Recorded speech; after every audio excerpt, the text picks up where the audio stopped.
Hello, bienvenue dans cette 6e vidéo. Je m'appelle Valérie et sur cette chaîne, je te parle de trier, ranger, vider une ou plusieurs pièces d'une habitation.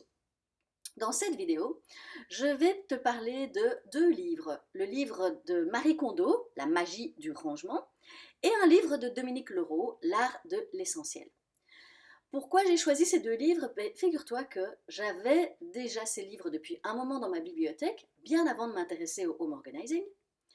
Et je les ai par contre lus après avoir commencé ma formation en home organizing. Donc je trouvais ça intéressant de me rendre compte que j'avais déjà un intérêt pour ce que contenaient ces livres. Et donc quand je les ai lus, je les ai lus à travers le filtre déjà du home organizing.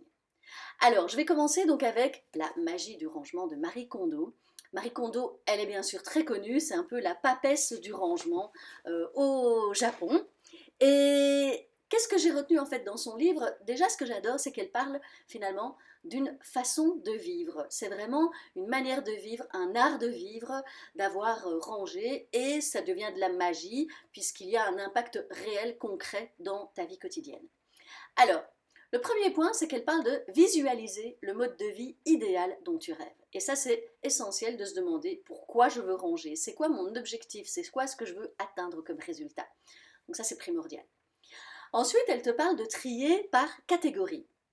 Catégorie d'objets et non pas par pièce. Alors, je trouve ça très intéressant, même si dans la pratique, ce n'est pas toujours cette approche-là que je vais utiliser, mais n'empêche que rassembler même ensemble une même catégorie d'objets, ça aide vraiment à se rendre compte, mais en fait, oui, j'ai de ça. Je parle par exemple de bic ou de, je sais pas moi, de serviettes de bain, d'essuie de cuisine, on ne sait jamais si c'est à différents endroits, ou des vestes ou des manteaux, enfin, qui seraient rangés ailleurs, ou des chaussures. Bref, rassembler le tout, ça nous permet vraiment d'avoir une vision beaucoup plus globale. Et c'est plus facile de se dire, ok, en fait, quand je vois tout ça, j'ai besoin de quoi? Et après, je décide où je les range.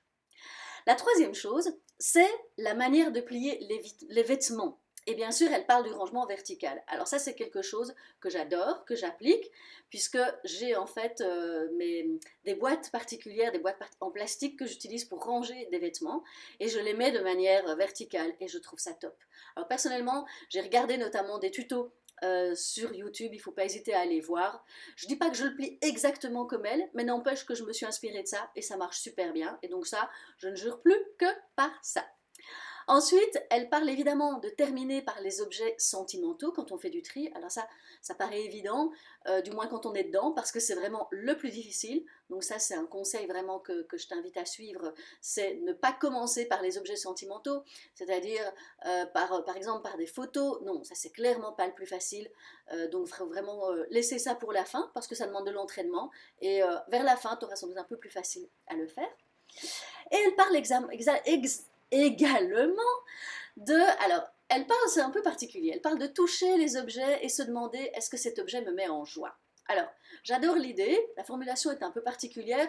Moi, j'avoue que je ne vais pas spécialement demander à la personne est-ce que cet objet te met en joie. Par contre, je trouve que revenir à l'intérieur de soi et à du ressenti et ne pas réfléchir qu'avec le mental, c'est ça qui est hyper intéressant. C'est se dire, ok, c'est en fait qu'est-ce que je sens et pas se poser 10 000 questions. Et surtout se focaliser sur ce que tu gardes et pas sur ce que tu ne vas plus garder. Alors j'aime bien parce que finalement elle dit que pour trier, il faut interroger le cœur et que pour ranger, c'est-à-dire pour savoir où mettre les choses, il faut interroger la maison.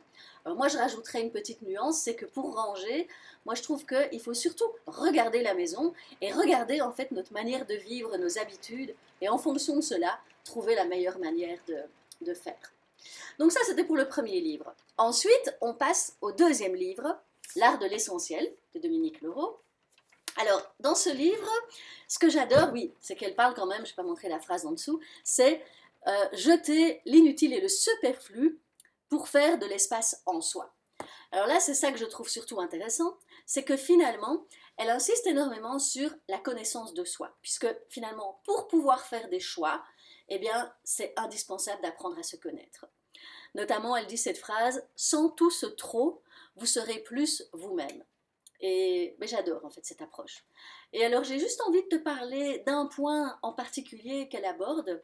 Elle aborde notamment différentes peurs, parce que finalement, ce qui fait qu'on garde et ce qui nous empêche de nous séparer de certaines choses, ce sont souvent des peurs.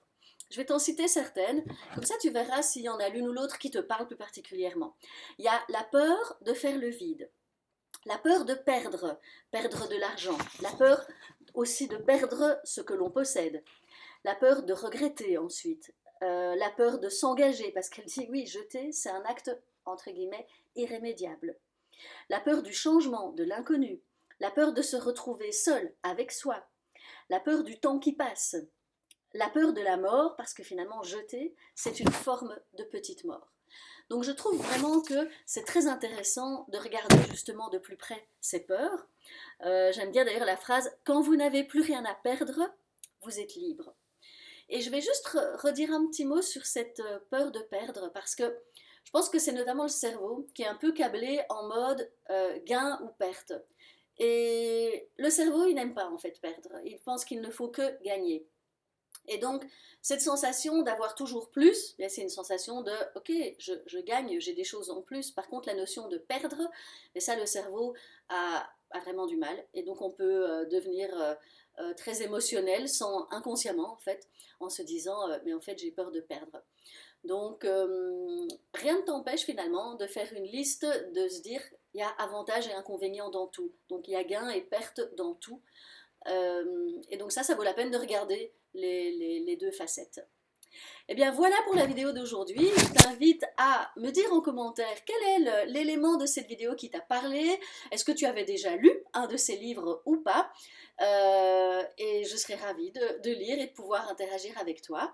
Je te dis à très bientôt pour une prochaine vidéo. Bye bye.